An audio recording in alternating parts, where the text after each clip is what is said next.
Morning. Today we want to look at general building. And in general building, from where we left when we were looking at the types of roofs, and we said types of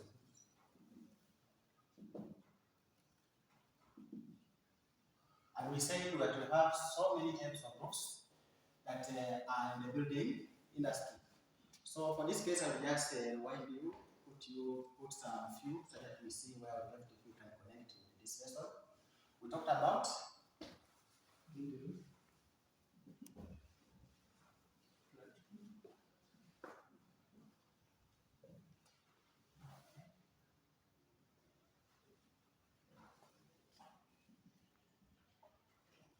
let's mention some few that we have mentioned.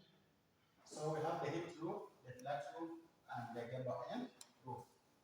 So last time we looked about the hip roof and we looked at the flat roof. Today I want to look at a cross section of a gable end roof. And I believe all of you know a gable end roof, the way it looks. It is a little bit of this shape.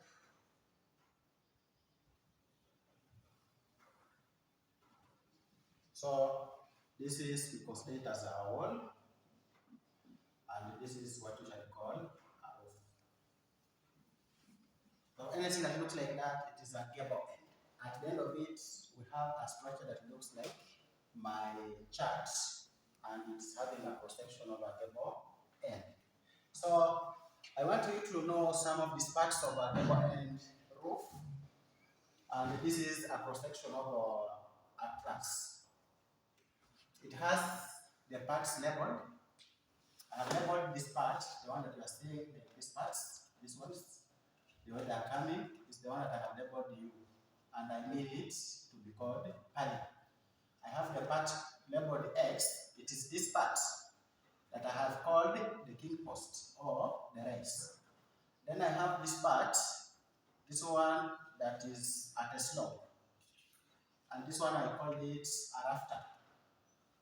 I called it a rafter, and it's now a common rafter. Then there's part Y, which is this one. It's called strut. Then there's this part, the bottom part, it's called a tie beam. And I have said all of it is now called a truss. Those are the components of a gable end roof. Before I proceed, is there any question on that chart, that diagram? Yes. So I was asking where is the principal router located as per your chart? Yes, it's asking where my principal rafter is located as per the chart. Not as per my chart, but as per the chart, because it's all of us all. So this is the rafter. I can come again. And it's asking my principal rafter.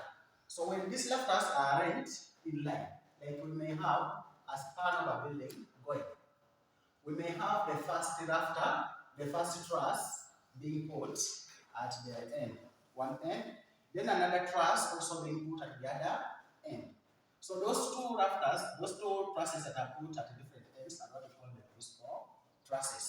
And the rafter they have are now called the common rafter. Then others, after lining those two trusses, then these others can now follow the middle. Have I asked the question? Or yes? Another question?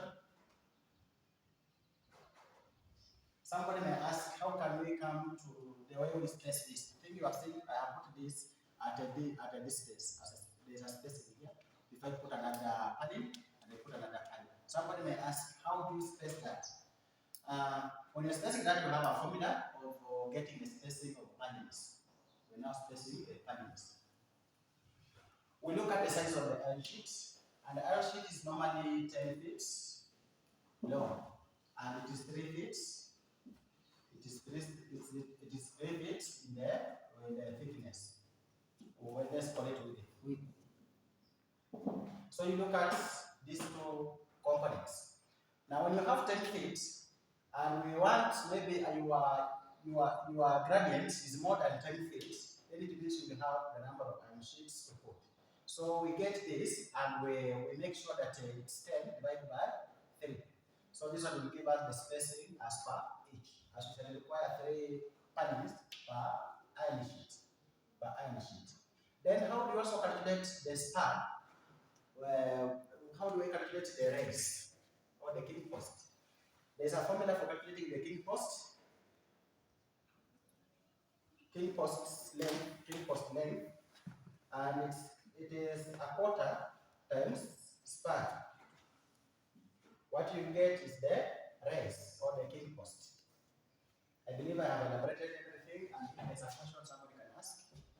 If there is no any other question, this comes to the end of our lesson. I want you to go and look at flat roof. Go and look at flat roof in details, in groups. Then you draw its cross section of the truss.